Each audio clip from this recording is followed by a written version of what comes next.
berkembang wacana bahwa kalau nanti itu tidak terbukti Lesti, maka Lesti bisa melaporkan balik Yoni Dores. Tidak. Karena laporan ini kan bersifat dugaan. Dalam hukum tuh boleh kita melaporkan dalam konteks dugaan bahwasanya memang ini menduga dalam konteks laporan polisinya. Tapi kan kemudian ada suatu statement-statement yang kemudian yang sifatnya tuduhan. Ini berbeda antara laporan polisi sama tuduhan. Assalamualaikum warahmatullahi wabarakatuh. Kembali lagi bersama saya Cak Mam Vlog. Nah, oke teman-temannya para fan Lesti Lovers, Leslar Love dimanapun berada. Bagaimana kabarnya? Semoga selalu diberikan kesehatan, lancar, rezeki mudah, segera urusannya. Amin amin ya robbal alamin. Nah, oke teman-temannya ya, di kesempatan kali ini saya memberikan video reaction kembali. Nah, ini terkait di mana ada wawancara terbaru lagi ya teman dari tim kuasa hukum Yoni Dores ya, yaitu Deliopa Yumara. Nah, ini yang menjadi salah satu tim pihak kuasa hukum atau pengacara dari Yoni Dores ya. Oke, kali ini akan memberikan pernyataannya langsung ya, Deliopa Yumara ini ya, apa ya yang akan diobrolkan atau diomongkan, yang akan dilontarkan lagi ya. Karena memang di konten saya sebelumnya saya sajikan terkait hasil rapat di gedung parlemen DPR ya, di gedung DPR ya. Itu bersama salah satu musisi ya, band Kotak ya, vokalisnya itu Tantri Kotak ya, beserta DPR fraksi berapa itu ya, yang membahas terkait royalti, bahwasanya royalti itu semua mulai dari penyelenggara LMK langsung ke pencipta. Jadi si pencipta tidak berhak untuk langsung menggugat ke penyanyi, begitu teman semuanya ya. Infonya begitu ya, di konten saya sebelumnya bisa lihat teman semuanya. Nah, jadi sini mungkin ini langsung menanggapi perihal tersebut mungkin teman semuanya, dan ya udah, supaya tidak terjadi salah paham teman semuanya, kita simak bersama-sama. Jangan lupa tapi ya, tonton video sampai selesai supaya tidak terjadi salah paham. Oke, tidak usah berlama-lama lagi, langsung saja kita simak ke video selengkapnya, monggo. Kita kembali ke masalah Kasus Yoni dengan Lesti. Dia lebih banyak di mechanical. Yoni Dores yang dilaporkan Yoni Dores terhadap Lesti, Polda Metro Jaya. Kita belum secara spesifik menyebutkan siapa yang dilaporkan ya. Tapi di Yoni Dores tentunya pengacara sebelumnya sudah membuat suatu posisi diduga ini pelakunya kan begitu. Karena ada atribusi kan, ada benang merahnya kan. Ya, jadi di disclaimer dulu Bang. Jadi ya, pemirsa jangan menganggap kasus yang dilaporkan Yoni Dores itu vis-a-vis langsung ke si Lesti ya. Iya, jangan. Kan tadi ini penting. Selama ini setiap ada Yoni Dores pasti versus Lesti. Ya. Padahal di laporan itu belum secara spesifik menyebutkan siapa orangnya. Ya. Cuma mungkin kebutuhan pemberitaan, jadi betul. Disebut-sebut. Jadi kalau di laporan sini sudah saya baca, memang ada disebutkan diduganya. Memang nama Lesti disebut, terduganya Lesti. Tapi kan ini diduga. Ya. Dalam hukum itu ada melaporkan seseorang atau subjek hukum itu dengan cara langsung.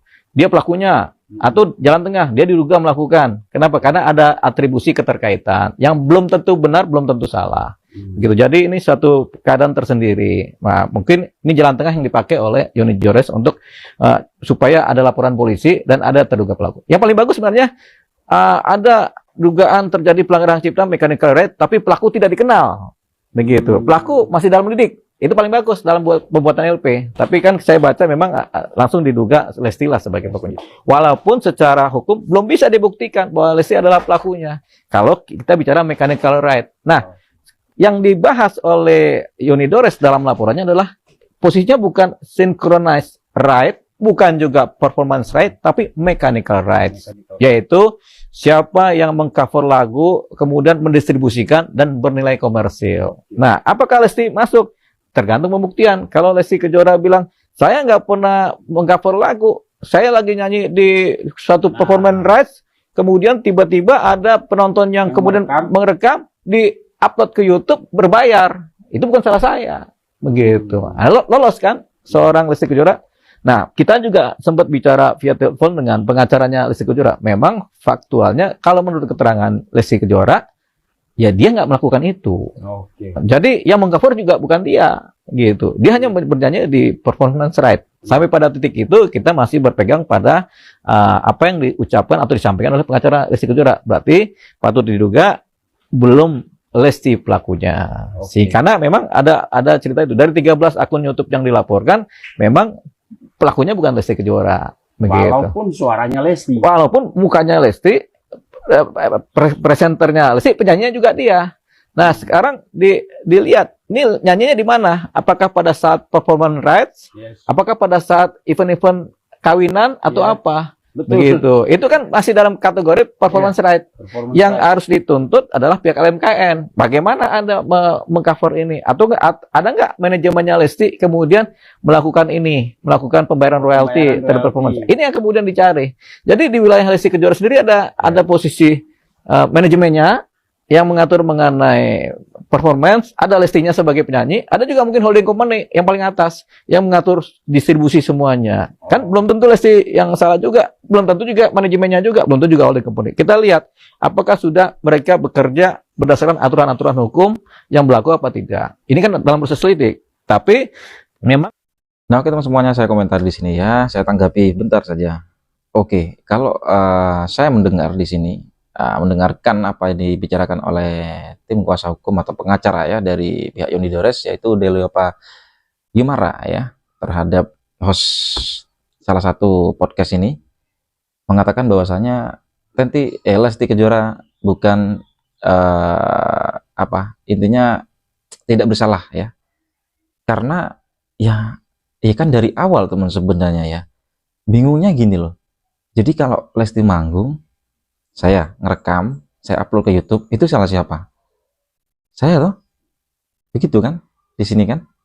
Poinnya di sini kan? Nah, di situ. Masa mau menyalahkan si penyanyi? Kan nggak tahu apa-apa teman semuanya ya. Si penyanyi bernyanyi di atas panggung, direkamlah oleh orang-orang. Nah, itu. Beda kalau toh nyanyi di panggung itu buat komersil juga, itu baru bisa dituntut ya. Informasinya begitu. Cuman penuntutnya itu tidak langsung ke penyanyi, ya balik lagi ke kemarin itu di rapat bersama Tantri Kota itu kan dari penyelenggara ya, siapa yang menyelenggarakan, yaitu yang berurusan dengan pihak LMK atau LKN, habis itu ke si pencipta itu tidak bisa ke penyanyinya langsung, begitu informasinya. Ini kalau kita dengarkan lebih lanjut nih, agak-agak mau ke berdamai ya, sepertinya begitu teman semuanya. Oke, kita simak ya supaya makin jelas di sini. Oke, lanjut. ya Yoni Dores pun tidak terlalu signifikan kalau ke LMKN. Ya. Karena ini kan urusan saya dengan Lesti, dengan si ini, karena ini terkait dengan yang namanya mechanical right, di mana kalau mechanical right dan synchronous right, dua ini kemudian sangat terkait dengan langsung pencipta lagu, Hubungan langsung antara pencipta dengan penyanyi. Atau siapapun yang atau sebagian yang mengcover itu penyanyi atau publishernya. Jadi ada tiga di wilayah penciptaan lagu ini. Ada pencipta lagu, ada publisher yang kemudian menjadi manajemen dari pencipta lagu, ada wadah pengkolektor royalty.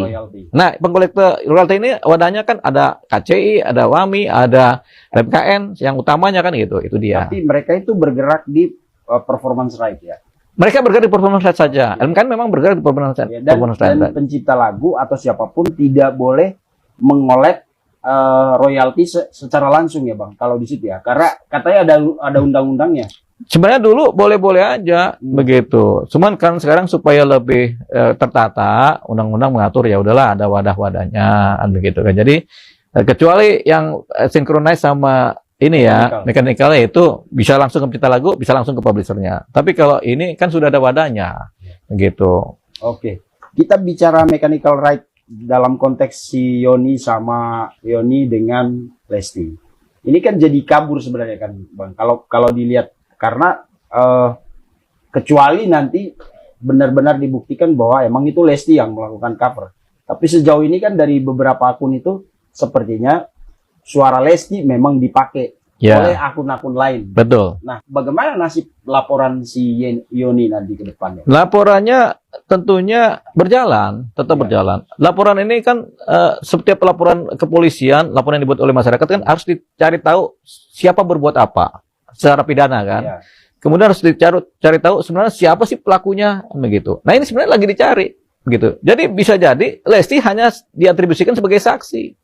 Saksi ya memang muka saya yang dipakai, suara saya yang dipakai, tapi bukan saya pelakunya. Satu itu sebagai saksi. Kemudian kalau ini laporan tetap dijalankan dalam konteks pengembangan, tentu nanti ada laporan pendapatan dari pihak penyidik. kepolisian ya, bahwasanya sebenarnya pelakunya bukan Lesti dalam gelar perkara atau dalam suatu keterangan lengkap dari perkara kan, pelakunya adalah akun A, akun B, akun C, akun D yang mengupload. Cuman ini lagi dicari dalam proses lidik lagi. Jadi pengamannya gitu disebut sebagai laporan pendapat untuk mencari tahu siapa-siapa sih pelaku yang sebenarnya. Jadi kayak kasus misalnya kasus pembunuhan. Kita menduga pelakunya adalah si A. Tapi ternyata bukan si A pelakunya, ternyata si B, si C, si D. Mereka ternyata pelakunya. Setelah ketahuan ini, ya ini hanya saksi aja. Yang inilah pelakunya. Tapi dalam kasusnya si laporannya Yoni Dores, perkara ini, laporan ini tetap berjalan. Mencari tahu siapa pelakunya dan bagaimana mereka melakukannya. Karena ini penting. Karena terkait dengan Undang-Undang Hak Cipta dan untuk keadilan dari seorang pencipta lagu yang dilindungi oleh Undang-Undang Hak Cipta. Gitu. Dan di luar sana sudah berkembang wacana bahwa kalau nanti itu tidak terbukti Lesti, maka Lesti bisa melaporkan balik Yoni Dores. Tidak. Karena laporan ini kan bersifat dugaan. Dalam hukum tuh boleh kita melaporkan dalam konteks dugaan bahwasanya memang ini menduga dalam konteks laporan polisinya. Tapi kan kemudian ada suatu statement-statement yang kemudian yang sifatnya tuduhan. Ini berbeda antara laporan polisi sama tuduhan. Jadi kemarin itu memang ada suatu statement yang sifatnya tuduhan yang dilakukan oleh asistennya atau bahkan secara Yoni Dores sendiri atau pengacara yang ada yang kemarin itu juga kan mungkin ada melakukan suatu statement yang mungkin salah dalam berstatement kan sehingga dianggap oleh halayak sebagai ini nuduh nih kan begitu. Nah, ini mungkin bisa juga disebut sebagai suatu penyemaran nama baik kan. Tapi kemudian kan mereka secara langsung kemudian pihak Yoni Dores menyadari ini sehingga mereka minta maaf. Karena ketika mereka minta maaf otomatis sudah menjadi posisi ya sudah ada suatu kesalahpahaman atau suatu kesalahan yang mohon dimaafkan begitu. Nah, ada klarifikasi. Nah, dalam hukum penyemaran nama baik, tindak pidana penyemaran nama baik diutamakan adalah unsur meminta maaf duluan. Makanya kalau kita mau laporan ada dugaan penyemaran nama baik, kita somasi dulu kepada si yang menyatakan statement supaya dia menyadari kesalahannya dan minta maaf. Dengan begitu terjadi restoratif justice begitu. Jadi ini yang ada keadaan khusus dari pasal mengenai pencemaran nama baik, di mana harus ada somasi dulu. Tapi kalau orang sudah minta maaf, ya sudah. Menjadi sumir lagi kan. Orang sudah minta maaf kok, sudah menyampaikan secara fair, bahwasanya salah mereka dalam berucap, salah mereka dalam berstatement. Jadi ini mungkin ini terhindar mereka ini. Dan kita juga sudah bicara dengan pihaknya pengacaranya Lesti, ya memang ada kita juga minta maaf langsung juga kepada mereka terhadap statement yang di luar laporan polisi. Kalau laporan polisi memang adalah legal formal itu. Jadi laporan polisi nggak bisa disalahkan. Gitu. Saya kan awalnya juga nggak ada berpikir gitu. Jadi sampai ke polisi itu cuma kekesalan aja saya. Udah nggak ada izin, nama penciptanya nggak ditulis lagi. Jangan gitulah, kasihan lah penciptanya miskin di Indonesia. Ya kan, udah nggak ada. Wah, ya susah. Tahu mungkin kan, semua juga. Kalau penciptanya lagi kesulitan di Indonesia. Kalau penyanyi kan enak. OVR-nya banyak. Izin itu nggak mesti harus begitu izin bayar, nggak mesti begitu. Undang-undangnya. Pak Yoni, saya mau pakai lagu Pak Yoni yang lagu ini. Oke, kalau saya bilang oke berarti udah oke. Soal pembayaran belakang lah. Yang penting oke dulu dong, diizinin dulu masa. Udah. Cuma pengen itu aja. Saya dari awal kan niatnya kan cuma pengen tahu informasi aja.